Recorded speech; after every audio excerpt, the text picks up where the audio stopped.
साथ बदलते भारत की शान।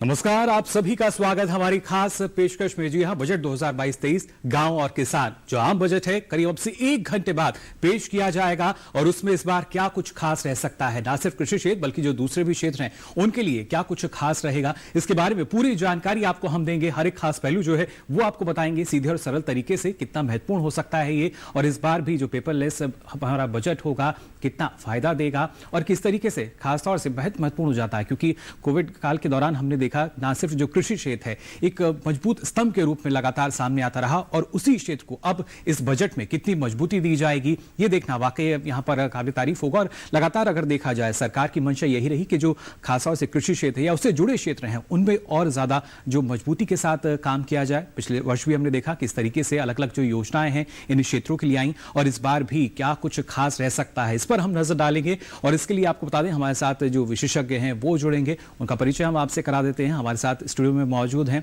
आपको बता दें हमारे साथ मौजूद हैं शिवाजी सरकार जी। आप वरिष्ठ पत्रकार हैं और पिछले काफी वर्षों से लगातार सक्रिय रहे हैं, न सिर्फ कृषि क्षेत्र में और आर्थिक मामलों में भी। और हमारे साथ मौजूद हैं अजीत तेवतिया जी। आप यहाँ पर न सिर्फ जो हमारे किसान हैं बल्कि उनकी अगुवाई भी करेंगे और हमें बताएंगे कैसे किसान के नजरिए से महत्वपूर्ण हो जाता है जब हम बजट की बात करते हैं। ये सारी जानकारी जो है हम इनसे यहाँ पर लेंगे। और सबसे पहले अगर खासतौर से बात की जाती है, देखिए किस तरीके से लगातार जो हम कहते हैं कि किस तरीके अब, और ये सीधी तस्वीरें जो हैं देखिए आप देख पा रहे होंगे अभी वित्त मंत्री श्रीमती निर्मला सीतारमण, और ये पेपरलेस जो हम आप बात कर रहे थे टैब में इस बार बजट है। पिछले वर्ष भी हमने देखा था किस तरीके से आपने देखा कि जो बजट है पेश किया जाता है, और अब से कुछ ही देर बाद ना सिर्फ मंत्रिमंडल की जो बैठक होगी, अभी जो वित्त मंत्री हैं राष्ट्रपति भवन पहुंची थी, मुलाकात होगी और उसके बाद करीब 1 घंटे बाद ये जो बजट है पेश किया जाएगा। काफी महत्वपूर्ण हो जाता है बजट, लेकिन उससे पहले अगर हम बात करते हैं, और ये सीधी तस्वीरें आप फिलहाल आप देख पा रहे होंगे जो ना सिर्फ जब वित्त मंत्रालय पहुंची थी, और ये वो खास टैब जिसे हम कह सकते हैं जिसमें बजट है, और उनके साथ साथ वित्त राज्य मंत्री आप देख सकते हैं पंकज चौधरी जी और भागवत जी, जिन्होंने सुबह पूजा अर्चना भी की। और काफ़ी महत्वपूर्ण हो जाता है जब भी जो बजट पेश किया जाता है। और इसके बाद इन्होंने रुख किया था यहाँ पर राष्ट्रपति भवन का, अपने आप में काफ़ी महत्वपूर्ण। और जब बात की जाती है कोविड काल की तो हर तरीके से उपाय यहाँ किए गए, और हमने देखा कि पिछले बजट में खासतौर से अगर हम बात करते हैं स्वास्थ्य सेक्टर की, हेल्थ केयर की अगर बात की जाए तो एक बड़ा बजट वहाँ पर था, वैक्सीन के लिए भी काफ़ी था। और ये लगातार जो तस्वीरें हैं वो आपको हम बता रहे हैं कि किस तरीके से देखिए आज का जो बजट है वो भी खास होने वाला है, क्योंकि बहुत कुछ ऐसा आएगा जिसके ज़रिए आपको यहाँ पर नई नई जानकारी जो है वो मिल पाएगी। और यहाँ ना सिर्फ जो तस्वीरें हैं वो तो हम देख ही रहे हैं। शिवाजी साहब आपसे हम जानना चाहेंगे, क्योंकि अपने आप में काफ़ी महत्वपूर्ण हो जाता है कि जब भी बजट आता है, भले ही आम बजट की हम बात करते हैं, लेकिन इस बार इस आम बजट में क्या खास हम मान सकते हैं?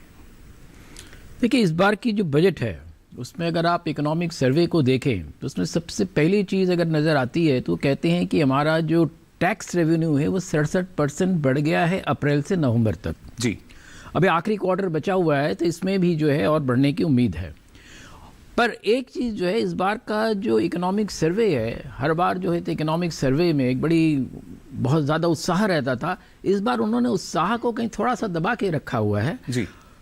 पर उन्होंने जैसे कि देखिए IMF ने कहा है कि 9% से ज़्यादा का ग्रोथ होगा भारत का, पर इन्होंने कहा है कि 8 से 8.5% का ग्रोथ होगा इस अगले आने वाले साल में। जी बिल्कुल। तो इस तरह के कई प्रकार की चीज़ें जो है उन्होंने काफ़ी अपने तरह से कंजर्वेटिव तरीके से रखा हुआ है। इसके मतलब ये है कि शायद बहुत सारी खुशियां छिपी हुई है जो वो हमें बताना नहीं चाहते, जो शायद वित्त मंत्री हमें बहुत सारी चीज़ों में बताएंगे। दूसरी सबसे बड़ी चीज़ जो है अगर हम देखें कि हमारा जीडीपी कितना है। तो एनएसओ ने कहा है कि जीडीपी जो है 147.5 लाख करोड़ होगा, यानी 147 लाख करोड़ का हमारा पूरा जीडीपी इस बार हो जाएगा। और ये जो है, जो हम 5 लाख ट्रिलियन की इकोनॉमी की बात कर रहे हैं, जो इस साल हो जाना चाहिए था पर कोविड वगैरह के वजह से इस बार नहीं हो पाया, अगले उम्मीद है कि 26 तक ये जरूर हो जाएगा। बिल्कुल।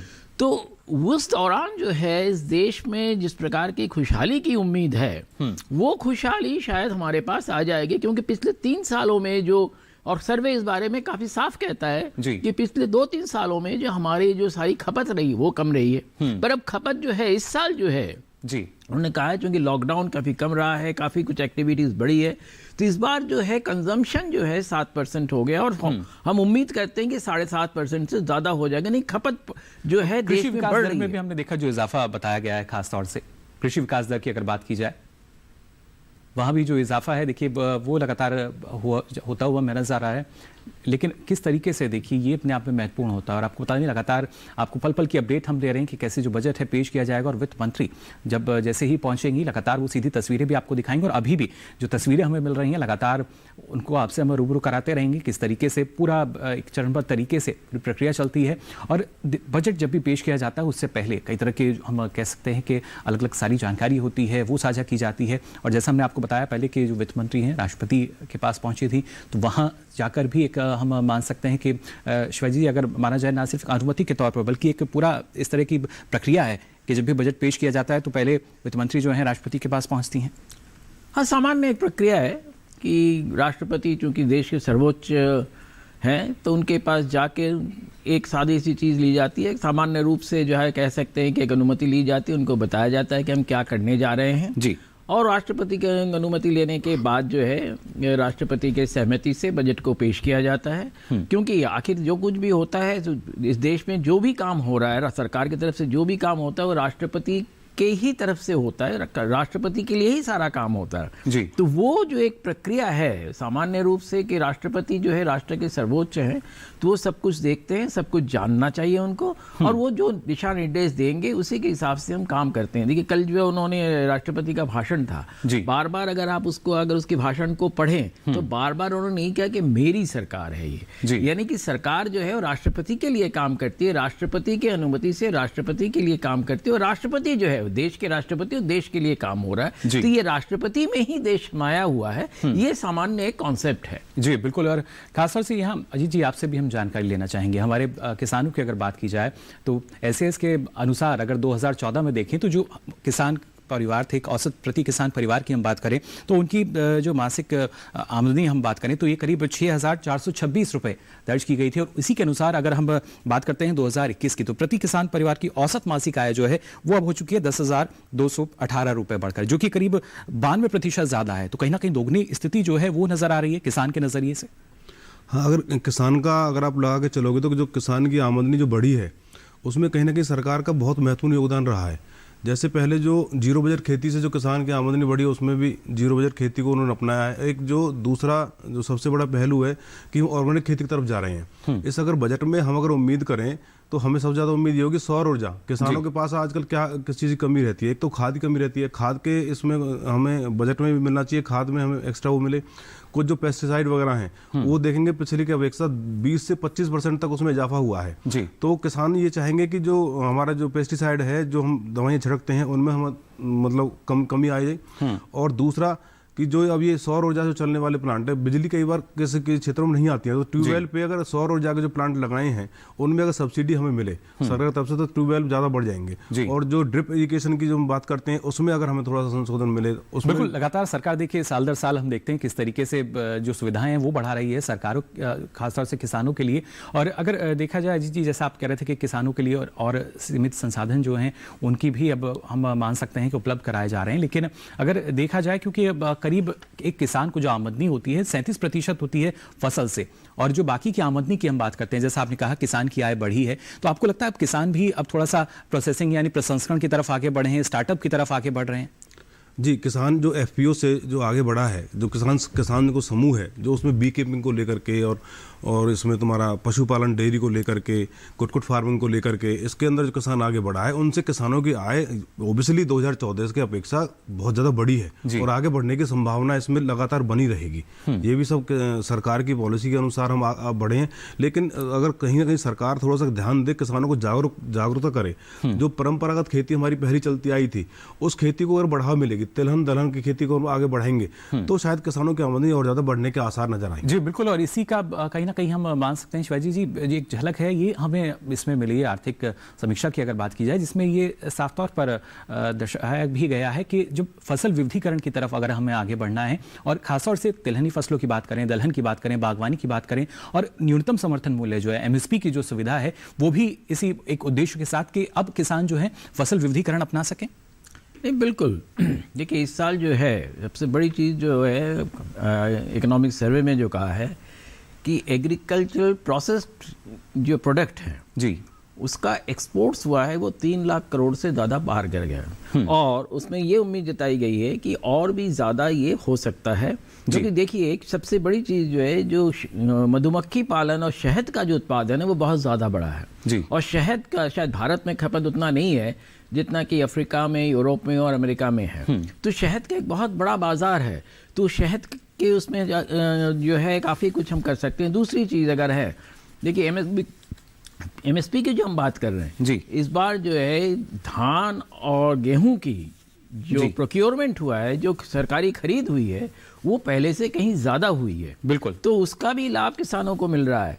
तीसरी चीज़ जो एक और है कि आपने कहा कि फूड डाइवर्सिफिकेशन, देखिए ये जो साल है ये अंतर्राष्ट्रीय मिलेट का जो है साल है, तो और भारत जो है कोशिश ये कर रही है कि लोग जो है, देखिए कुछ जब से ग्रीन रेवोल्यूशन हुआ है तब से एक समस्या हो गई है कि हम एक ही तरह के गेहूं चावल हर जगह खाने के ऊपर हमारा एक सामान्य स्वाद बन गया है। तब उसको हम डाइवर्सिफाई करने की कोशिश कर रहे हैं, मिलेट बाजरा है, ज्वार है और इस तरह की जो बाकी चीज़ें जो है उसको भी कैसे लोगों के अंदर उनको प्रोत्साहित करके उसको पॉपुलराइज किया जाए, इसकी कोशिश हो रही है। बिल्कुल, लगातार इसकी जो कोशिश है वो देखिए यहाँ की जा रही है। जैसा आपने शहद का भी जिक्र किया, तो आपको बता दें करीब 8 साल के अगर आंकड़े हम देखें तो उसके अनुसार जो उसका निर्यात है अब दोगुना हो चुका है। तो ये देखिए आंकड़े जो हैं उनको आप झुटला नहीं सकते हैं, किसी भी तरह की बात कर लीजिए, लेकिन आंकड़ों को अगर देखा जाए तो वहां पर आप देख सकते हैं कितनी बेहतर है। और खासतौर से आर्थिक सर्वेक्षण की भी अगर हम बात करें, इसमें क्या कुछ खास रहा, आइए इस पर भी नजर डाल लेते हैं।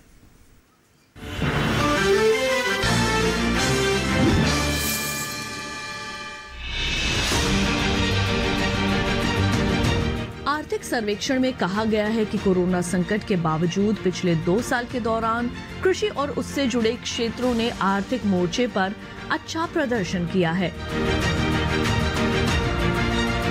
देश के सकल मूल्यवर्धन यानी जीएवी में इनकी हिस्सेदारी 18.8% है। कृषि और उससे जुड़े क्षेत्रों की विकास दर 3.9% है। खास तौर से पशुधन, डेयरी और मछली पालन में विकास काफी तेज रहा है। सर्वेक्षण में छोटी जोत कृषि प्रौद्योगिकियों के विकास और कार्यान्वयन के जरिए छोटे और सीमांत किसानों की उत्पादकता में सुधार करने की सलाह दी गई है। साथ ही कहा गया है कि तिलहन, दलहन और बागवानी की ओर फसल विविधीकरण करना होगा। आर्थिक सर्वेक्षण में इस बात पर भी चर्चा की गई कि फसल विविधीकरण को बढ़ावा देने के लिए न्यूनतम समर्थन मूल्य यानी एमएसपी की नीति का उपयोग कैसे किया जाए। सर्वेक्षण में मसूर, रेपसीड और सरसों की एमएसपी में उच्चतम बढ़ोतरी की सिफारिश की गई है। किसानों की आय स्थायी रूप से दोगुनी करने के लिए ज्यादा मूल्य और कम पानी की खपत वाली फसलों को प्रोत्साहित करने के लिए राज्य सरकारों को समन्वित कार्यवाही की जरूरत है। सिंचाई और प्राकृतिक खेती में जल संरक्षण के माध्यम से स्थायी कृषि की जरूरत पर भी आर्थिक सर्वेक्षण में जोर दिया गया है। साथ ही फसल उत्पादकता और मशीनीकरण वगैरह में सुधार के लिए अनुसंधान और विकास को बढ़ावा दिए जाने की भी बात कही गई है। शोध बताते हैं कि कृषि अनुसंधान और विकास पर खर्च किया गया हर रुपया सब्सिडी पर खर्च की गई रकम या साधन के मुकाबले बेहतर प्रतिफल देता है। कृषि और संबद्ध क्षेत्रों में सकल पूंजी निर्माण क्षेत्र में उतार चढ़ाव दिख रहा है। सार्वजनिक निवेश 2-3% के बीच स्थिर है। जो भी बढ़ा उतार चढ़ाव है वो निजी क्षेत्र की ओर से है। कृषि में निवेश और विकास दर में सीधा संबंध है। यही वजह है कि आर्थिक सर्वेक्षण में निजी निवेश बढ़ाने की सलाह दी गई है। भारत में ट्रैक्टर उद्योग तेजी से बढ़ रहा है। ट्रैक्टर बाजार में 7% की चक्रवृद्धि वार्षिक विकास दर यानी CAGR से बढ़ोतरी की उम्मीद जताई गई है। इसका मतलब हुआ कि ट्रैक्टर बाजार 12.5 अरब अमेरिकी डॉलर तक पहुंच जाएगा।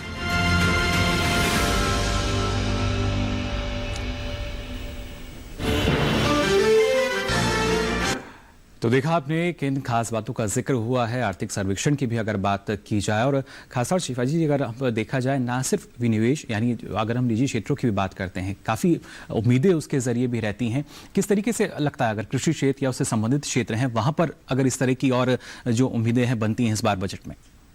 देखिए, कृषि क्षेत्र को अगर आप बात करें तो कृषि क्षेत्र तो निजी निवेश से ही आगे बढ़ रहा है। सरकारी निवेश जो है सिंचाई है, बिजली है, इन सब चीज़ों में तो होती है, पर खेत की अगर बात करें, खेत में जो सारा कुछ होता है वो निजी निवेश होता है जी। वो हो सकता है कि वो सरकारी बैंकों से ऋण लेकर, आप देखिए देख पा रहे होंगे प्रधानमंत्री श्री नरेंद्र मोदी पहुंचे हैं संसद भवन और अब से करीब 44 मिनट बाद जो बजट है वो देखिए पेश किया जाएगा। और लगातार आपको हम बता रहे हैं कितना महत्वपूर्ण होता है जब भी बजट की बात की जाती है, और खासतौर से जब कृषि या उससे जुड़े क्षेत्रों की हम बात करें, देश के विकास की हम बात करते हैं, आर्थिक विकास जो है और खासतौर से अर्थव्यवस्था के नज़रिए से भी अगर देखा जाए तो आज शायद जब जिस दिन बजट पेश किया जाता है सबसे बड़ा दिन हम मान सकते हैं हमारी अर्थव्यवस्था के लिए। पूरे देश की अर्थव्यवस्था, सामाजिक व्यवस्था, सभी चीज़ों के लिए बजट सिर्फ ये नहीं है कि अर्थव्यवस्था ही है जी। पूरी सामाजिक व्यवस्था को जो है पूरे भारत देश कैसे चलेगा, देश के लोगों में महिलाओं के साथ किस तरह से व्यवहार होगा, क्या होगा, उनको किस तरह की जो है प्रेफरेंस दिया जाएगा, नहीं दिया जाएगा, बच्चों को क्या दिया जाएगा, स्कूली शिक्षा क्या होगी, बजट इन सारी चीज़ों को तय करता है। बजट को हम सिर्फ मान लेते हैं, आमतौर पे लोग ये मानते हैं कि बजट तो सिर्फ आंकड़ों का खेल, नहीं, आंकड़ों का खेल नहीं है।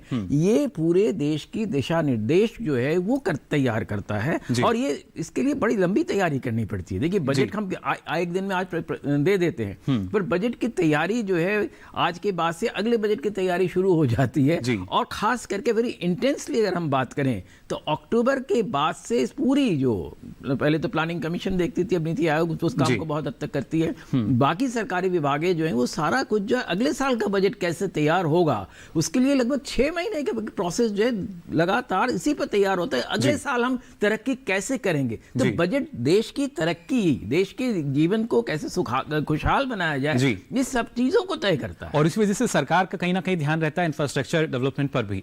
पिछली बार भी हमने देखा बजट में जिस तरीके से घोषणा की गई थी, और इसके साथ साथ अश्वनी जी अगर देखा जाए अनुसंधान और शोध की भी बात कही गई थी, यानी R&D की अगर बात करते हैं, वहां पर भी इस बार लगता है कि कुछ बजट में इस बार कुछ निकल कर आएगा।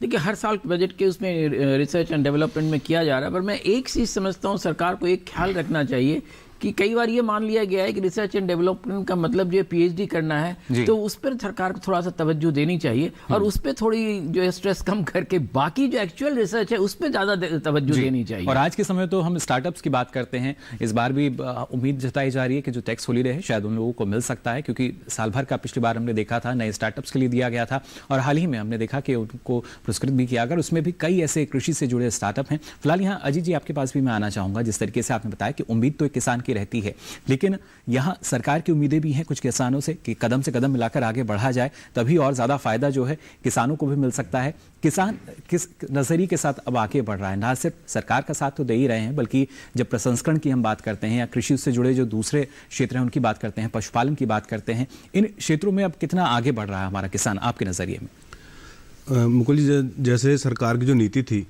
कि किसानों की आय 2022 तक दुगनी करनी है, तो कहीं ना कहीं आपने देखा होगा आंकड़े भी बता रहे हैं कि सरकार किसान परिवार की आय दुगनी हुई है। 6400 से 10,000 रुपये होना बहुत बड़ी बात है जी।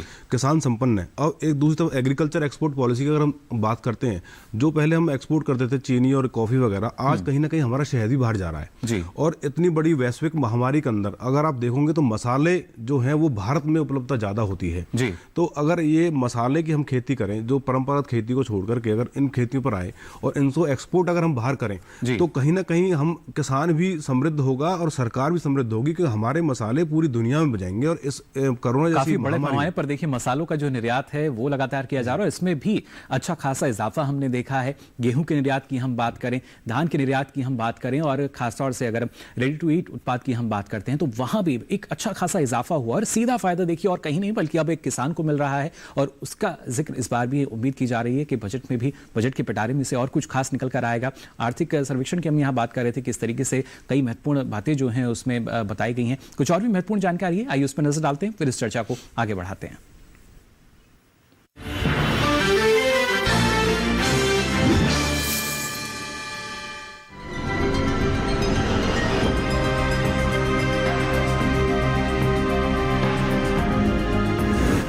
कृषि और उससे जुड़े क्षेत्रों की विकास दर में बढ़ोतरी दर्ज की गई है। 2020-21 में ये 3.6% थी। 2021-22 में इसके 3.9% रहने का अनुमान है। नवीनतम स्थिति आकलन यानी SAS 2021 की रिपोर्ट बताती है कि प्रति किसान परिवार औसत मासिक आय 10,218 रुपए है, जबकि 2014 में आई इस तरह की रिपोर्ट में मासिक आय 6,426 रुपए बताई गई थी। इस तरह किसानों की आय में 92.6% की यानी करीब दोगुनी बढ़ोतरी हो गई है। स्थिति आकलन रिपोर्ट में ये बात भी सामने आई है कि अकेले फसल उत्पादन से शुद्ध प्राप्तियों में 22.6% की, जबकि दूसरे स्रोतों से 59% की बढ़ोतरी हुई है। आपको बता दें कि किसान को जितनी भी आय होती है उसमें 37% हिस्सा फसलों का होता है। खाद्य प्रसंस्करण क्षेत्र में FDI में काफी उछाल आया है। अप्रैल से सितंबर 2021 तक ये अंतरवाह $41 करोड़ रहा, जबकि पिछली समान अवधि में ये महज $22 करोड़ थी। वहीं 2024 से सितंबर 2021 तक कुल 4.99 बिलियन अमेरिकी डॉलर की FDI इक्विटी का अंतरवाह देखा गया है। दूध उत्पादन 6.2% की चक्र वृद्धि वार्षिक दर से बढ़ रहा है। 2020-21 में दुग्ध उत्पादन करीब 21 करोड़ टन पहुंच चुका है, जो कि 2014-15 में सिर्फ 14 करोड़ 63 लाख टन था। ट्रैक्टरों की बात करें तो 2017 के दौरान भारत में उद्योग ट्रैक्टर 8 अरब 80 करोड़ अमेरिकी डॉलर का था। 2022 में इसके 12.5 अरब तक पहुंचने का अनुमान है।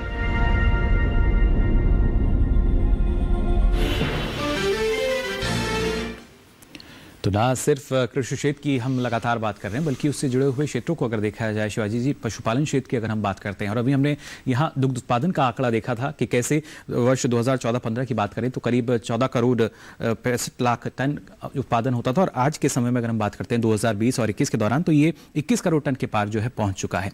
और साथ ही साथ सरकार ने भी हम कह सकते हैं कि फोकस रहा कि ना सिर्फ कृषि बल्कि उसके साथ साथ पशुपालन की बात की जाए या मत्स्य पालन की अगर हम बात करते हैं तो हमारे जो समुद्री उत्पाद हैं उनका भी निर्यात बड़े पैमाने पर होता है, सबसे अधिक उन्हीं का होता है। नहीं, बिल्कुल सही कह रहे हैं आप। देखिए, कृषि जो जब हम कहते हैं तो कृषि एक बहुत व्यापक शब्द है। देश का बहुत सारी एक्टिविटीज़ जो कृषि से ही होता है। तो और वो कृषि से जो एक्टिविटीज़ होती है उसी पर देखिए, किसी भी वक्त जो है साधारण सी चीज़ हम देख लें, अगर बारिश अच्छी हुई, कृषि बहुत अच्छी हुई तो देश में खुशहाली होती है। तो कृषि से ही खुशहाली आती है सामान्य रूप से, क्योंकि कृषि में इससे क्या होता है कि जो गांव के लोग हैं, जो खेती से जुड़े हुए लोग हैं, उनके पास जब पैसा आता है तो वो पैसे अपने पास रखते नहीं, वो खर्च करते हैं जी। और वो जो खर्च करते हैं वही देश की जो उन्नति जिसको हम कहते हैं, वो देश की खुशहाली उसी से आती है, उन्नति होती है, डेवलपमेंट होता है, सब कुछ उसी से होता है जी। तो मेरे समझ में त्योतिया जी कुछ बातें कह रहे थे, मैं समझता हूँ कि कृषि के बारे में एक पूरी राष्ट्रीय चर्चा होनी चाहिए इस बजट के बाद, जिसमें कि कृषि की आगे की गति क्या होगी। क्योंकि देखिए, हमने एक चीज़ जो देखा है बजट में भी, इकोनॉमिक सर्वे में भी ये बात बार बार कही गई है और हर बजट में भी एक बात कहा जाता है कि कृषि ही एक ऐसी क्षेत्र रहा है जिसमें कि लगातार और सस्टेन जो है वृद्धि होती रही है। और वो जो बढ़त होती रहती है वो देश के सारे, जो आज भी अगर हम देखें जो सर्वे जो इतनी ज़्यादा खुशहाली सर्वे दिखा रहा है, उसकी सारी वजह है कि कृषि क्षेत्र में जो पिछले करीब 4% की जो हमारी वृद्धि हो रही है और वो लगातार करीब करीब होती जा रही है, तो उसी से पूरे देश की जो अर्थव्यवस्था है उसमें एक अच्छा एक हालत दिखाई पड़ती है। क्योंकि इंडस्ट्री पर भी अगर कृषि अच्छा होगा तो इंडस्ट्री की खपत भी ज़्यादा होगी, कृषि अच्छा होगा तो लोग कपड़े ज़्यादा खरीदेंगे, कृषि अच्छा होगा तो खाना ज़्यादा खाएंगे, कृषि ज़्यादा होगा तो घूमने ज़्यादा जाएंगे, तो जो बाकी टूरिज्म और दूसरी इंडस्ट्रीज है उसमें भी बढ़त आती है। तो कृषि जो है आप देखेंगे, देखिए सबसे ज़्यादा कहाँ के लोग जाते हैं टूरिज्म पे?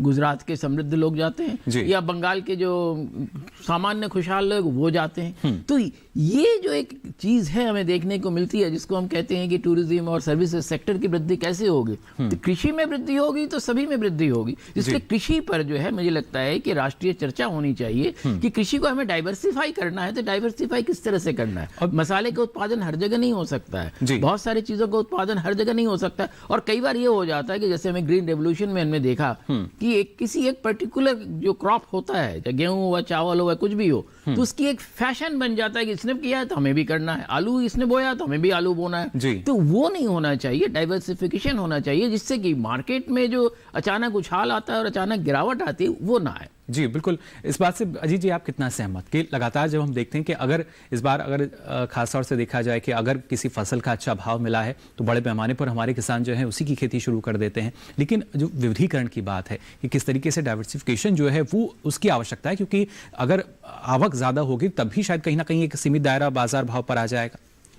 सर जैसे अभी सरकार सर ने बताया था कि कृषि कोई व्यापक रूप है, तो मैं कहूँगा कि एक जो सरकारों की जो बात थी कि देश का विकास का रास्ता गाँव से जाता है जी, और अभी जो आप बात कर रहे थे कि किसी फसल का ज़्यादा क्रॉपिंग होना, जैसे शुगर केन का ज़्यादा होता है, तो सरकार ने इसके विकल्प इतने अच्छे बनाए हैं, एथेनॉल बना रहे हैं जी।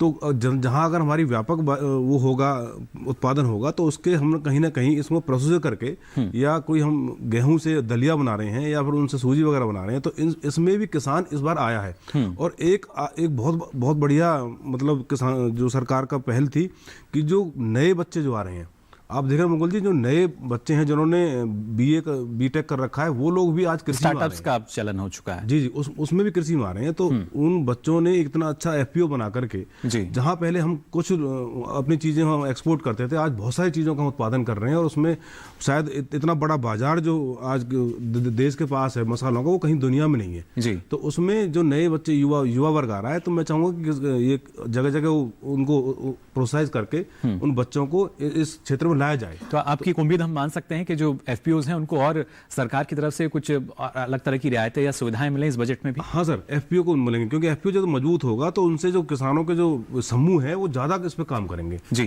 तो उसमें सरकार को ये तो इसमें करना चाहिए कि एफपीओ को थोड़ा मजबूत करे और उसमें सब्सिडी वगैरह उसमें चाहेंगे, किसान तो चाहता है जी। जी बिल्कुल, लगातार देखिए सरकार का प्रयास यही रहा है, किसान एकत्रित रहेंगे, इकट्ठा रहेंगे तो और ज्यादा फायदा हो सकता है। और खासतौर से ना सिर्फ हमने देखा कि 10,000 एफपीओज बनाने का एक लक्ष्य रखा गया था, उसमें काफ़ी हद तक वो लगभग पूरा होने जा रहा है अलग अलग राज्यों की अगर बात की जाए। लेकिन अब इसमें क्या कुछ नया आएगा, इस पर भी ध्यान देने वाली बात होगी। और यहाँ शिवाजी जी अभी अजीत जी खाद्य प्रसंस्करण की बात कर रहे थे, वहाँ पर काफ़ी महत्वपूर्ण हो जाता है। और किस तरीके से इस पर एफडीआई के निवेश की जब हम बात करते हैं, कितना ज़्यादा ये बढ़ा है, इसके जो आंकड़े हैं वो हम यहाँ आपको बताएंगे और जानने की कोशिश करेंगे और कितना महत्वपूर्ण इसमें अगर निवेश किया जाता है। लेकिन हमारी जो चर्चा है लगातार जारी रहेगी। फिलहाल हम यहाँ रुक रहे एक छोटे से ब्रेक के लिए, उसके बाद भी जारी रहेगा बजट 2022-23 गांव और किसान। आप बने रहिए दूरदर्शन किसान पर।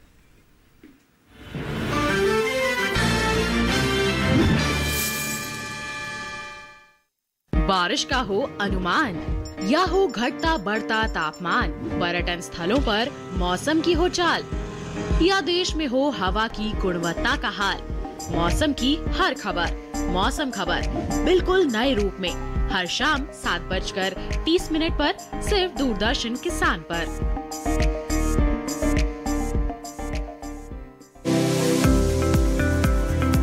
किन फसलों में हुआ चढ़ाव, किन के उतरे मंडी भाव, कहां पे गेहूं सरसों चमकी, किस मंडी में अरहर लुढ़की, हल्दी धनिया तेज बिके हैं या फिर भाव रुके रुके हैं। आ आगे किसका भाव बढ़ेगा, किन फसलों का दाम घटेगा। ये सब जानने के लिए देखिए मंडी खबर एक्सपर्ट्स के साथ सोमवार से शनिवार शाम 5 बजे। देखिए मंडी खबर सिर्फ दूरदर्शन किसान पर।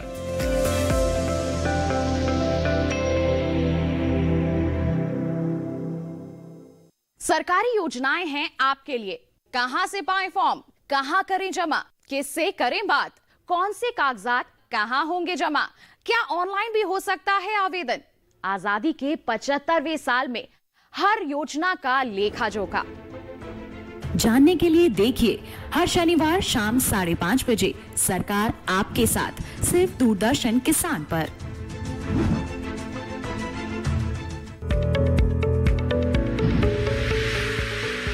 खुशहाल होंगे खेत, पशु रहेंगे स्वस्थ, सरकारी स्कीम का होगा लाभ, जब एक्सपर्ट्स का मिलेगा साथ, आपके सवाल विशेषज्ञों के जवाब, सिर्फ एक फोन कॉल की दूरी पर।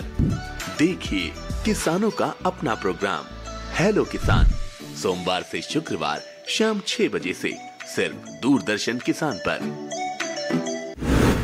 आज महिलाएं आत्मनिर्भर और स्वतंत्र है।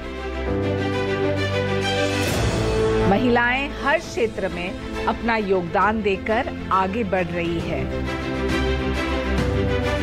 देखिए नए रंग रूप में कार्यक्रम नेत्री,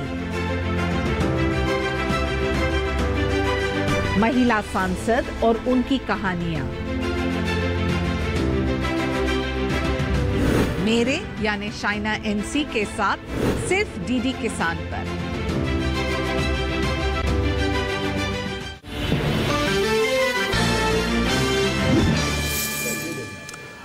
तो ब्रेक के बाद आप सभी का एक बार फिर स्वागत। आप देख रहे हैं हमारी खास पेशकश बजट 2022-23 गांव और किसान। जी हां, इस बार का जो बजट है, इस बजट के पिटारे में क्या कुछ खास निकल कर आएगा गांव और इसके साथ साथ किसानों की अगर बात की जाती है, हर बार हम देखते हैं जब भी बजट पेश किया जाता है कहीं ना कहीं ग्रामीण क्षेत्र की बात की जाए, कृषि क्षेत्र की बात की जाए, तो एक प्राथमिकता जो है वो सीधे तौर पर नजर आती है सरकार की तरफ से। और पिछले बजट में भी हमने देखा किस तरीके से अलग अलग जो सेवाओं की बात की जाए, योजनाओं की बात की जाए, वो नजर आई और किसानों को अच्छा भाव मिल सके, सरकार की प्राथमिकता इसमें भी रही। और हमने देखा कि पिछले बजट में 1000 नई इनाम मंडियों का जिक्र किया गया था। और आज के समय में अगर बात करते हैं तो किसान जो हैं जागरूक हुए हैं। अब अपने मोबाइल पर किसान देख लेता है कि उनके जो आसपास की मंडी है वहां पर क्या भाव बने हुए हैं। और शिवाजी जी, अगर देखा जाए जिस तरीके से हम डिजिटलीकरण की बात करते हैं, अब किसान को हर एक मंडी तक जाना नहीं पड़ता, सारी जानकारी उसको मोबाइल पर मिल जाती है। जो सरकार की एक सोच रही है, सकारात्मक सोच के साथ सरकार आगे बढ़ रही है, क्या इसमें भी कुछ बदलाव हम देख पाएंगे इनाम मंडियों की अगर बात की जाए तो? देखिए, ई नाम का जो कॉन्सेप्ट है बहुत अच्छा है। ई नाम के साथ कई तरह की जो प्रैक्टिकल प्रॉब्लम्स जुड़ी हुई है, सरकार को देखना पड़ेगा कि उसमें कैसे उसको सुधार करें कि इनाम में क्या समस्या होती है। इनाम में आपको तो ये मालूम हो गया कि मान लीजिए आज यहाँ आलू का दाम मान लीजिए 2 रुपए है और चेन्नई में 10 रुपए है, पर हम चेन्नई के बाजार में कैसे पहुंचे वो लिंकेजेस जो भी तैयार नहीं हुई है।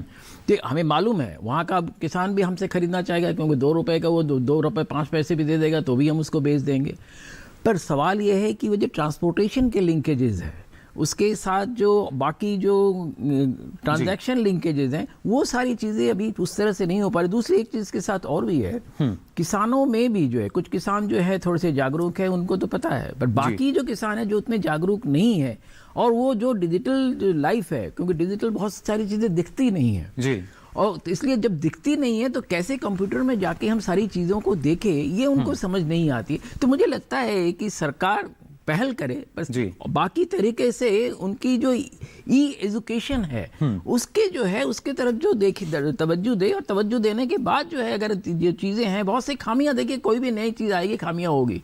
और ई मार्केट जो आज से नहीं हो रहा है, 20 साल से ये चल रहा है, और कई किसान जो है जो इसका फायदा उठा रहे हैं वो काफ़ी अच्छा काम भी कर रहे हैं। और खास करके कुछ जो सिलेक्टेड प्रोडक्ट्स हैं, कुछ सिलेक्टेड जो खेती के प्रोडक्ट्स हैं, प्रोसेस प्रोडक्ट्स हैं, उसमें जो लोग ये काम कर रहे हैं वो बहुत अच्छा कर रहे हैं, तो इनाम वहाँ उनके लिए तो बहुत अच्छा है। पर लेकिन बाकी किसानों को भी जानना होगा। बिल्कुल, बाकी जो किसान हैं उनको भी देखिए और बेहतर ढंग से समझना होगा। अजीत जी, डिजिटल इंडिया की हम बात करते हैं, स्मार्ट फार्मिंग की हम बात करते हैं, स्मार्ट फार्मर की हम बात करते हैं, क्या यहाँ अभी भी आपको लगता है कि और आवश्यकता है? जो किसान है, जैसा शिवाजी जी ने कहा कि ई एजुकेशन जो है वो किसान तक पहुँचनी चाहिए। सर, इसमें अगर सरकार जगह जगह इनको प्रोत्साहित करे या इनको जागरूकता करे तो ई मंडी कहीं ना कहीं किसान परिवार को आगे लाने में बहुत ज़्यादा सक्षम रहेगी।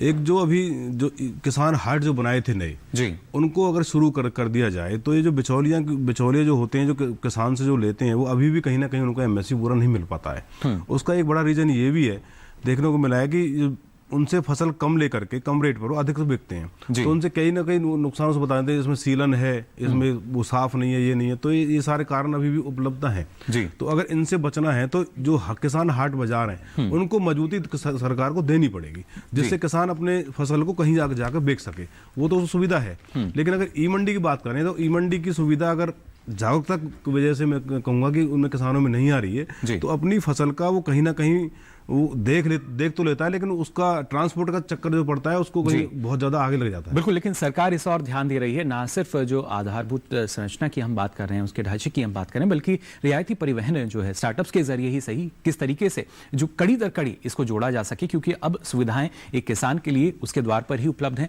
और आने वाले समय में इनको और बेहतर किया जा सकेगा। लेकिन इस बजट को लेकर हमारे जो किसान हैं उनकी क्या राय है, किस तरह का रुझान उनमें नजर आ रहा है, इस पर जानकारी ली हमारी सहयोगी राधिका ने।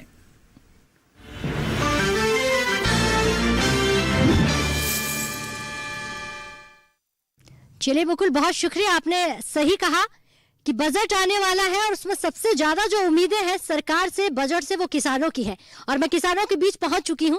अब हम किसानों से जानते हैं कि इस बजट को लेकर उनकी क्या कुछ राय है। उम्मीद तो बहुत है जी, मोदी जी से हम यही उम्मीद करते हैं कि हो सकता है इस बजट में मोदी जी किसानों के जो है ना झोली भर देगी। 2022 के बजट में मोदी जी एक ऐसा कर देना जैसे पिछले साल दिया था, करीबन 1,500 करोड़ के करीब था, अब की बार 2 करना चाहिए, 2 लाख करोड़। तो इससे ऐसा है सब्सिडी को बढ़ावा दिया जाए, हम अच्छे यंत्र लेके आए। आप इस बजट में क्या चाहते हैं? किसान को टाइम पे खाद मिल जाए, साल के 6,000 रुपए देते हुए मोदी जी जो हमारी सहायता के लिए कुछ और बढ़ाओ पैसा। हम उम्मीद करते हैं कि डीजल और पेट्रोल किसान की खेती के अंदर एक मेन भूमिका निभाता है। अगर इसके अंदर हमारे को सब्सिडी दी जाए तो इस गवर्नमेंट का हम बहुत ज्यादा उपकार समझेंगे। किसान बेटियां भी हैं और एजुकेशन को लेकर सवाल पूछेंगे, लेकिन आप इस बजट से क्या चाहती हैं? प्रधानमंत्री प्लीज आप ऐसा कुछ कीजिए कि हम हमारे जो बच्चे हैं वो जॉब पर फोकस ना करके इस खेती में कुछ ढूंढें ताकि उसको और आगे बढ़ाएं, हमारे किसान आगे बढ़े, हमारा देश आगे बढ़े, भविष्य आगे बढ़े और बच्चे आगे बढ़े। Thank you. किसान बेटी कहती है पीढ़ी दर पीढ़ी खेती होनी चाहिए, वो तब होगी जब किसान बेटियों को राहत मिलेगी और इस बजट में उम्मीद इन बेटियों की भी इतनी है। आपको कितनी उम्मीदें हैं इस बजट से? हमें इस बजट से काफ़ी ज़्यादा उम्मीदें हैं और जो हमारे पति का जो बजट है उसमें हमारे घर का खर्च नहीं चल पाता है और जो भी घर का सामान है जैसे घर का राशन पानी है, दालें वगैरह है, तो इसमें अगर हमें आप अपना वो दें तो सहयोग बहुत अच्छी बात है। हमें इस बजट से पूरी उम्मीद है, मोदी जी जो करेंगे अच्छा करेंगे और हम चाहते हैं कि इस नए बजट में किसानों को लेकर महत्वपूर्ण जानकारियां जुटाकर और उनके हौसले को बढ़ाकर बजट पेश किया जाए। मेरी उम्मीद है कि आगामी बजट में सरकार सस्ती दरों पर किसानों को कर्ज उपलब्ध करा पाए, एग्रीटेक स्टार्टअप्स को आसानी से फंडिंग मिले इसका प्रबंध हो, एग्रीटेक स्टार्टअप्स को टैक्स बेनिफिट दिया जाए, क्रॉप में विविधता के लिए सब्सिडी दी जाए।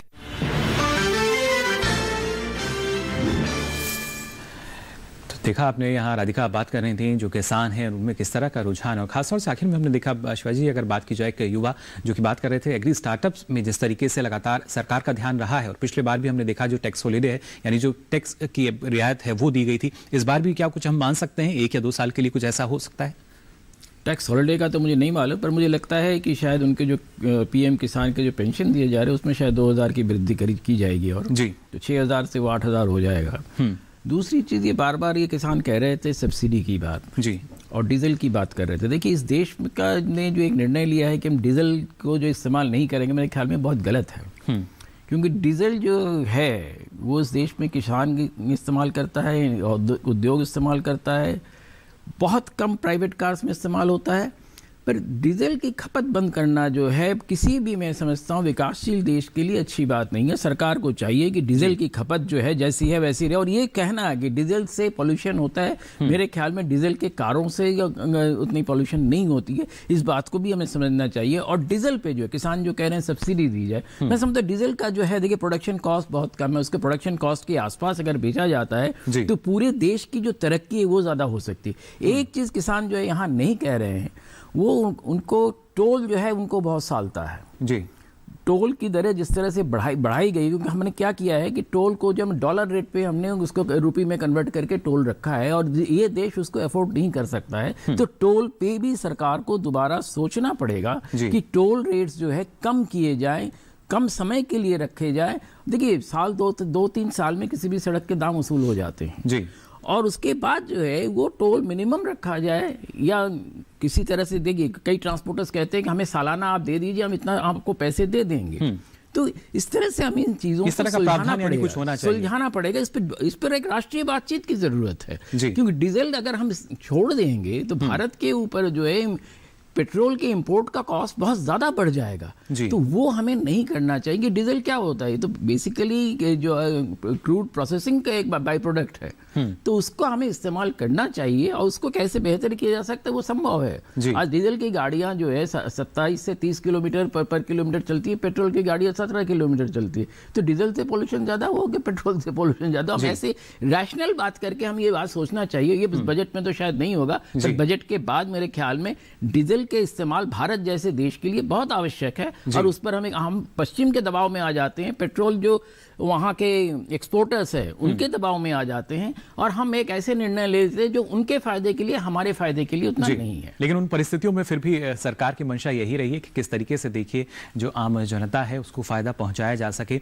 और खासतौर से अजीत जी, आप यहाँ पहले बात कर रहे थे कि किस तरीके से जो सौर ऊर्जा एक विकल्प के तौर पर किसानों के पास है अभी, क्योंकि शिवाजी जी ने यहाँ जिक्र किया कि जब हम डीजल की बात करते हैं, हम देखते थे पहले अगर सिंचाई के साधनों की हम बात करें या दूसरे साधन है, लेकिन अब खेतों में हम देखते हैं कि सौर ऊर्जा का जो विकल्प है वो किसानों के पास है, और किसानों के लिए जो अनुदान है वो भी उस पर रखा गया है। क्या आप इसमें चाहते हैं कुछ और बदलाव किया जाए?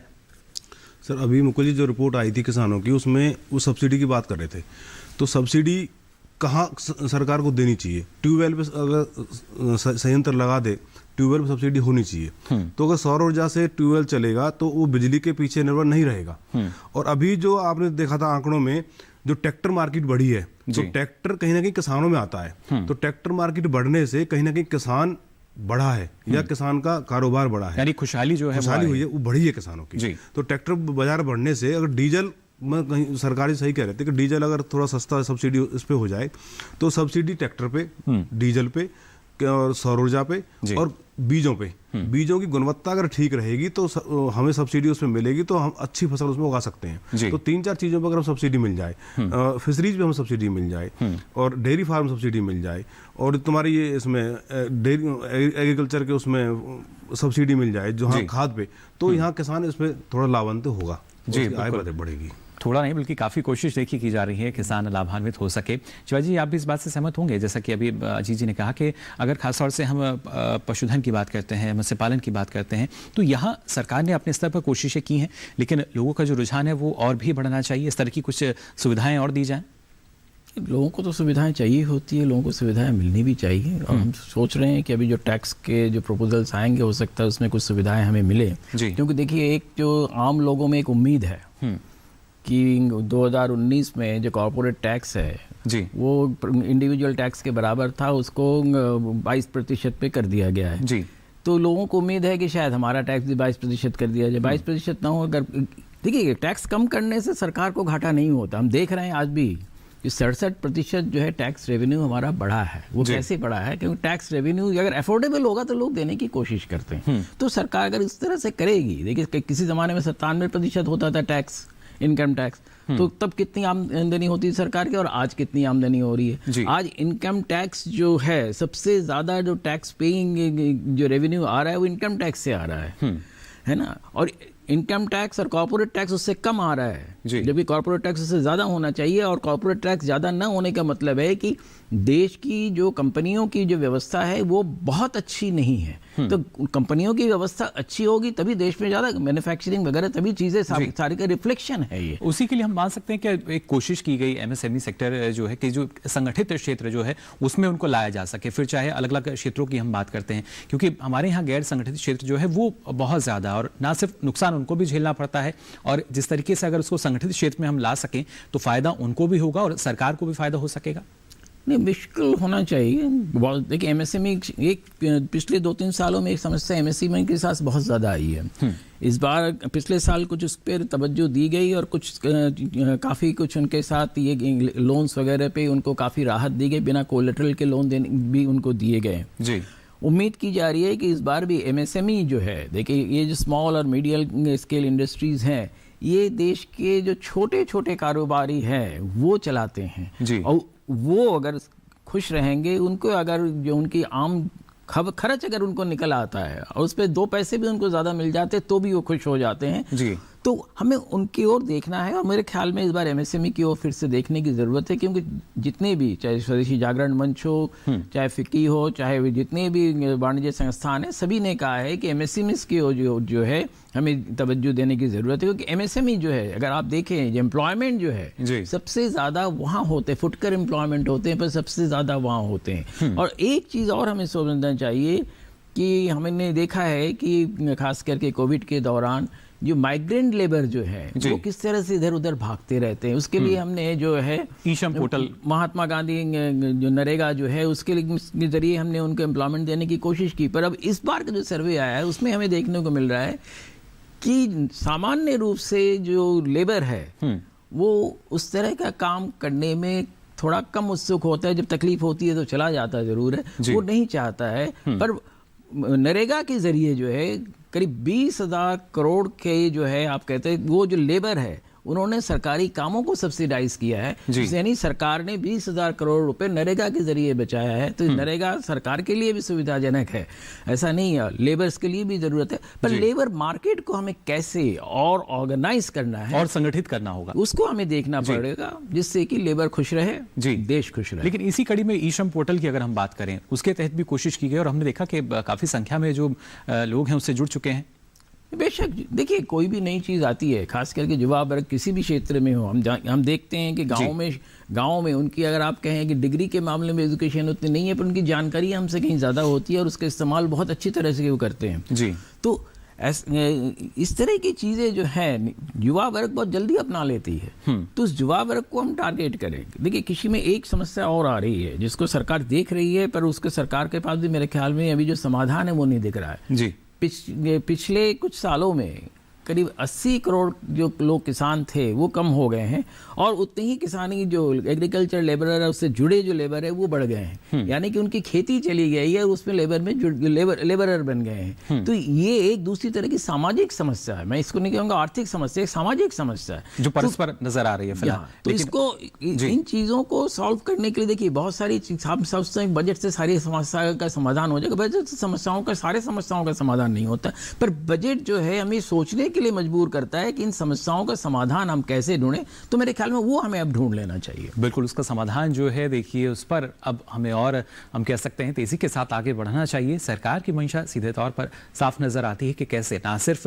देश का जो आर्थिक विकास है वो हो सके बल्कि उसके साथ साथ सर्वांगीण विकास की हम बात करते हैं, देश के सामाजिक विकास की भी उतनी ही आवश्यकता है, कृषि क्षेत्र के विकास की भी उतनी आवश्यकता। और ऐसे में कहीं ना कहीं चुनौती सरकार के सामने भी रहती है। जब भी जो बजट है बनाया जाता है और जब पेश किया जाता है तो अलग अलग तरह की जो योजनाएं हैं, सेवाएं हैं वो कहीं ना कहीं निकल कर आती हैं। और हमने आपको दिखाया भी किस तरीके से कोशिश देखिए की जाती है जब भी बजट है जो पेश किया जाता है। और जैसे कि पेपरलेस बजट की हम बात कर रहे थे और हमने कुछ तस्वीरें भी आपको दिखाई कि जब वित्त मंत्री पहुंची थी वित्त मंत्रालय में और अब से कुछ ही देर बाद अब जो हमारा बजट है आम बजट वो पेश किया जाएगा और तब हम मान सकते हैं कुछ और भी जो महत्वपूर्ण जानकारी है वो निकल कर यहाँ पर सामने आएगी और आपको हम लगातार बताएंगे कि किस तरीके से देखिए हर एक पहलू जो है वो काफ़ी महत्वपूर्ण हो जाता है। और खासतौर से अजीत जी अगर हम देखते हैं जब हर एक खास पहलू की हम बात करते हैं और अभी शिवाजी ने जिस बात का जिक्र किया कि कहीं ना कहीं जो जोत है वो भी छोटी होती चली जा रही है और आपने कहा कि जो हमारे देश में एग्री स्टार्टअप्स है तो क्या अब जो किसान है जो अनुभवी किसान है जाहिर तौर पर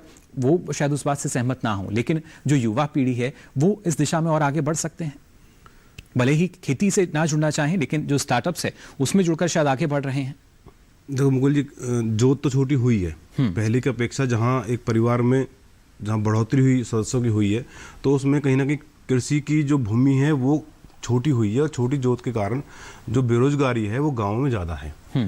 हम एक तो सरकार को जो केसीसी है उसमें बढ़ोतरी करनी चाहिए, उसकी लिमिट थोड़ी बढ़ानी चाहिए। तो किसान को कई बार लोन लेने में दिक्कत होती है, तो उसका प्रोसेसिंग बहुत ज़्यादा टफ होता है, एक उसमें।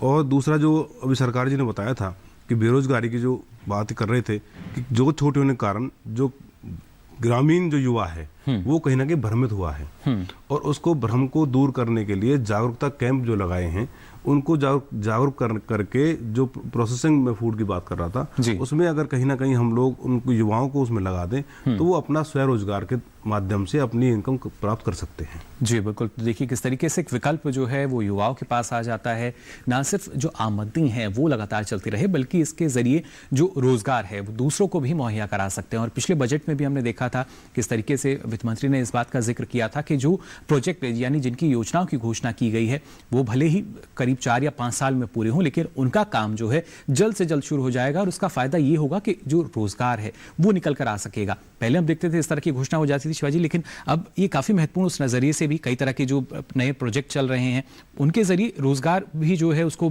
कोशिश की जा रही है सुधर सके या संभावनाएं और आए। नहीं बिल्कुल हो रही है, ऐसा नहीं है कि सरकारी जो बहुत सारी, देखिए इस देश की एक समस्या बहुत बड़ी है, देश बहुत बड़ा है जी, दूर दूर तक हमें जाना है, सरकार को उस दूर दूर तक पहुंचने में कई बार परेशानियां होती हैं जी। वो दूर दूर तक पहुंचने की बात है, वहां तक कैसे पहुंचे। दूसरी एक चीज़ और है, कुछ सालों पहले जो है एक कोशिश की गई थी कि जो इंडस्ट्री है उससे खेती का एक जुड़ाव बने, कुछ तो बना, फिर बहुत ज़्यादा वो सफल नहीं हुआ। तो हमें वो देखना पड़ेगा कि वो किस प्रकार से, देखिए आमतौर पर एक समस्या इंडस्ट्री के साथ होती है जो पब्लिक सेक्टर के साथ नहीं होती है, जी निजी क्षेत्र के साथ होती है, कि वो सिर्फ मुनाफे की ओर देखते हैं। तो मुनाफा जो है, जब तक मुनाफा बांटेंगे नहीं तब तक उनका मुनाफा बढ़ेगा नहीं। अगर खेती के साथ वो मुनाफे को बांटेंगे तो उनका मुनाफा बढ़ेगा। मैन्युफैक्चरिंग क्षेत्र में आज जो है इकोनॉमिक सर्वे का भी कंसर्न है, उनकी चिंता है कि मैन्युफैक्चरिंग क्षेत्र में जितनी बढ़ोतरी होनी चाहिए उतनी बढ़ोतरी नहीं हो रही है। क्यों नहीं हो रही है? क्योंकि स्पेंड एंड एंजॉय ये एक इकोनॉमिक कॉन्सेप्ट है, खर्च कीजिए और खुश रहिए। तो खर्च तो तब करेंगे जब हमारे पास आमदनी होगी, जब हमारे पास आमदनी नहीं होगी तो हम खर्च कैसे करेंगे? तो इंडस्ट्री को ये बात समझनी पड़ेगी। इंडस्ट्री सोचती है कि हम जो है बहुत बड़े होते चले जाएं और हमारा मुनाफा बढ़ता चला जाए, बाकियों के लिए हमें चिंता नहीं है। कहीं ना कहीं एक सामाजिक सोच जो है इंडस्ट्री में वो पैदा करने की जरूरत है, और वो जब कृषि के साथ इस तरह से जुड़ेंगे तो मैन्युफैक्चरिंग सबसे ज्यादा उन्हीं को फायदा होगा। देखिए आज जो है बहुत सारे कंज्यूमर प्रोडक्ट्स जो है पहले गाँव में नहीं बिकता था, पर आज हम देखते हैं अच्छे से अच्छे साबुन, अच्छे से अच्छे क्रीम सबसे ज्यादा कहाँ बिकती है? गाँव में बिकती है। और वो गाँव में कहाँ बिकती है? जहां सबसे ज्यादा कम आमदनी है वहां बिकती है। तो लोग चाहते हैं इन चीजों को लेना, पर सवाल है कि उनको आप सक्षम तो करिए। इंडस्ट्री जब तक दूसरों को सक्षम नहीं करेगी, सरकार को ब्लेम करती रहे, सरकार से सुविधाएं लेती रहेगी, तब तक इंडस्ट्री का आगे बढ़ना थोड़ा मुश्किल होगा। बिल्कुल, यानी इस दिशा में देखिए थोड़ा सा और हमें यहाँ पर हम कह सकते हैं निखार लाने की कोशिश करनी होगी। ना सिर्फ अभी तक हम देखते हैं जो असेंबलिंग है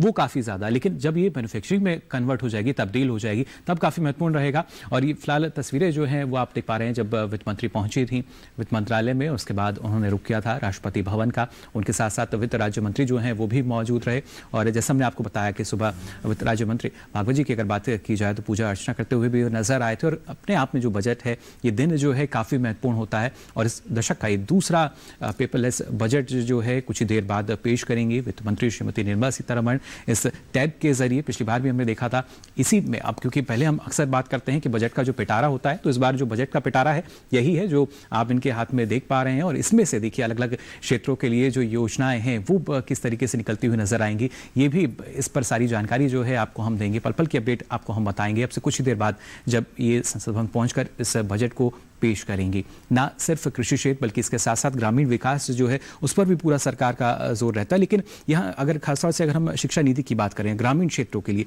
वहाँ आपको क्या लगता है किस तरह का जो बदलाव है या सरकार कुछ ला सकती है?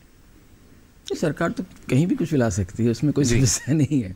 देखिए ग्रामीण क्षेत्र के विकास की बात करेंगे, पिछले साल का बजट देखें सबसे ज़्यादा अगर निवेश कहीं किया गया ग्रामीण क्षेत्र के विकास के लिए किया गया है, जल शक्ति के लिए किया गया है, कंज्यूमर अफेयर्स मिनिस्ट्री के लिए किया गया है और आईटी और कम्युनिकेशंस के लिए किया गया है। तो ऐसा नहीं है कि सारी चीज़ें नहीं हो रही हैं और इस बार भी होगी वो, क्योंकि देखिए गाँव का विकास जो है, गांव का विकास देश की विकास का आधार है। जी बिल्कुल। तो उस आधार को कोई भी सरकार जो है कभी भी जो है उसको इग्नोर नहीं कर सकती है, वो निश्चित रूप से इस बार भी होना है। तो आपका कहना है कि इसको सरकार कैसे पहुंचेगी? शिक्षा के क्षेत्र में देखिए, शिक्षा के क्षेत्र में जो है गांव में अब हम देख रहे हैं कि काफ़ी पहले से ज़्यादा अच्छे स्कूल खुल गए हैं। पर एक चीज़ जो हमें ये भी देखने को मिला है कि कोविड के दौरान जो है गांव और छोटे शहरों में जो छोटे छोटे स्कूल खुले थे और अच्छी पढ़ाई हो रही थी वहाँ, और छोटे छोटे जो एंटरप्रेन्योर्स हैं उन्होंने खोला था, उनमें से अगर उत्तर प्रदेश का ही अकेले ले ले करीब 50 से 55 हज़ार ऐसे स्कूल्स बंद हो गए हैं। तो उनको कैसे सरकार के काम को ही तो आगे बढ़ा रहे हैं, उनको कैसे सक्षम किया जाए, वो कैसे फिर से लौट के आए, क्योंकि उनमें से बहुत से जो हैं काफ़ी ज़्यादा लोन के दबाव में आ गए हैं। तो वो दबाव से कैसे निकल के आए और जो वो काम कर रहे थे उसको कैसे करते रहे। देखिए सरकार के लिए आप कहेंगे, सरकार के लिए हर जगह जाके स्कूल खोलना, हर जगह जाके काम करना ये संभव नहीं होता। मैं आपको कई सालों पहले के फतेहपुर की एक छोटी सी घटना बताऊं। फतेहपुर के छोटी सी परचून की दुकान थी, उसके बेटे ने एक स्कूल खोला और स्कूल खोलने के उसके सिर्फ ये रखा कि जो बच्चा जिस दिन आएगा वो 1 रुपए देगा, और वहां पे उसने एक मंदिर खोल दिया, बना दिया।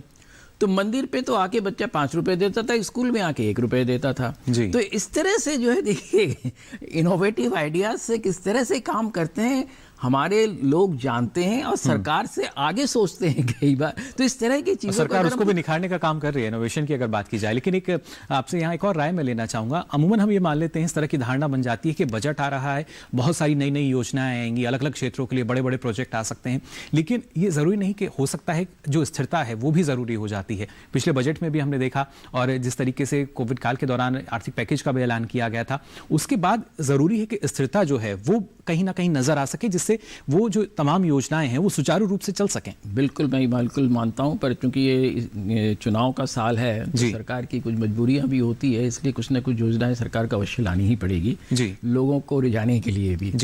तो वो निश्चित रूप से हम इस बजट में देखने को मिलेगा। पर आपने जो कहा है, जैसे कई सालों पहले अटल कृषि योजना वगैरह कई तरह के चली, पर उसकी जो प्रगति हुई उतनी अच्छी तरह से नहीं हुई। आपने जो कहा कि एक कंसोलिडेशन होना चाहिए, बिल्कुल ज़रूरी है वो। और ये ज़रूरी नहीं है कि पिछली सरकारों ने 5 योजनाएं की तो हम 7 योजनाएं करें, नहीं, एक कंसोलिडेशन की ज़रूरत है। इस सरकार में कई चीज़ें ऐसा अच्छा काम हुआ है, कई तरह के प्रोजेक्ट से कंसोलिडेशन किया गया है, जोड़ा गया है, इस तरह से किया गया है, और इस तरह के कार्यक्रम होना चाहिए। क्योंकि देखिए देश की सरकार जो है, कौन सी पार्टी चला रही हो एक अलग बात है, पर सरकारें जो है कंटिन्यूटी में है, और सरकारें एक दूसरे का काम जो है उसका लाभ लेते हुए जनता की सेवा करती है, तो जनता को भी लाभ होता है, सरकारों को भी लाभ होता है। तो इसलिए वो कंसोलिडेशन की ज़रूरत है।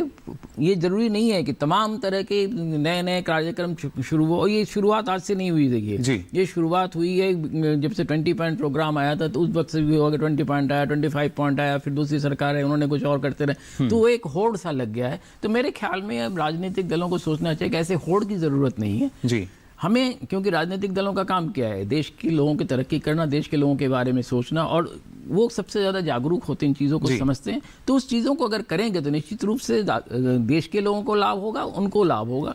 तो कंसोलिडेशन की ज़रूरत है। प्रोग्राम्स चाहे 10 ही हों, यानी क्वांटिटी नहीं क्वालिटी पर भी अब हमें यहाँ फोकस करना बिल्कुल ज़रूरत है। बहुत ज़्यादा गुणवत्ता पर हमें ध्यान देने की बहुत आवश्यकता है, क्योंकि गुणवत्ता पर हम ध्यान देंगे। देखिए कॉर्पोरेट्स जो है, हमारे कॉर्पोरेट्स जो हैं, बहुत सारे उसके बावजूद जो है, तमाम परेशानियों के बावजूद उन्होंने अपना मुनाफा बढ़ाया है और एम्प्लॉयमेंट घटाया है, क्योंकि उन्होंने नए नए तकनीक को अपनाया है।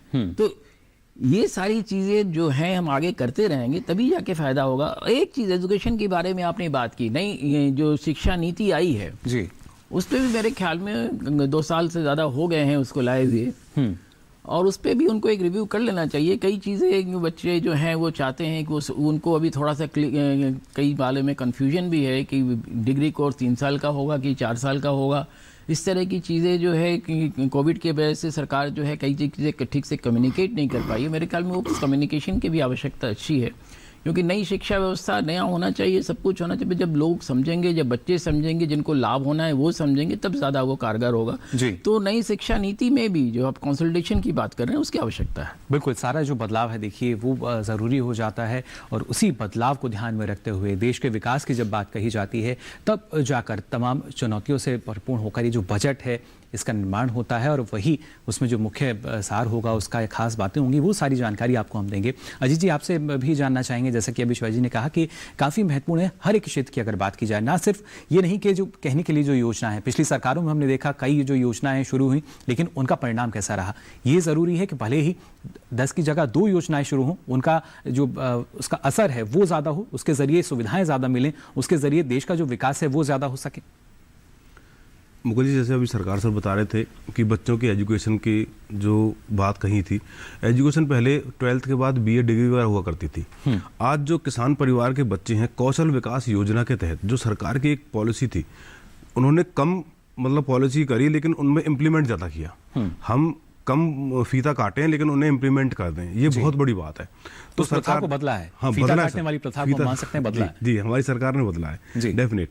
आज कौशल विकास योजना के तहत जो ग्रामीण बच्चों के जो युवा हैं वो उनसे शिक्षा लेकर के अपना रोजगार शुरू कर चुके हैं जी। 2 साल का डिप्लोमा होता है, हर क्षेत्र के अंदर है, कृषि में भी है, मोबाइल में भी है और मृदा में भी है। और प्रधानमंत्री योजनाएं, जो इतनी सारी योजनाएं इस सरकार ने किसानों को दी हैं सौगात में, वो पिछली आज से 70 सालों में नहीं मिली जितनी योजनाएं इम्प्लीमेंट हुई हैं।